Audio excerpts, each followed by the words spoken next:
ఎలా పోయింది పెద్ద ఇది? బాంబు చేతిలో ఇదైపోయింది. పెద్ద తిరుపతి రోషము ఇక్కడ ఉంది కదా, కొంచెం తిప్పు.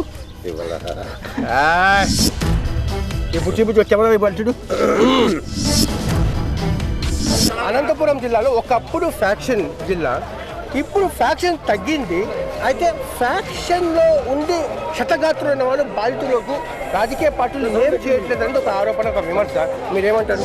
అనంతపురం జిల్లాలో ఉక్కుపాదంతో తొక్కేశారు. సో ఫ్యాక్షనిజం అనేది ఇప్పుడు కేవలం సినిమాల్లో తప్ప వేరే చోట లేదు. కానీ మేనిఫెస్టోకి పెట్టకపోవడానికి కారణం ఏంటంటే ఇది ఒక ప్రాంతానికి సంబంధించి. ఐ విట్నెస్ ఈ రోజు రాత్రి 10:28 నిమిషాలకు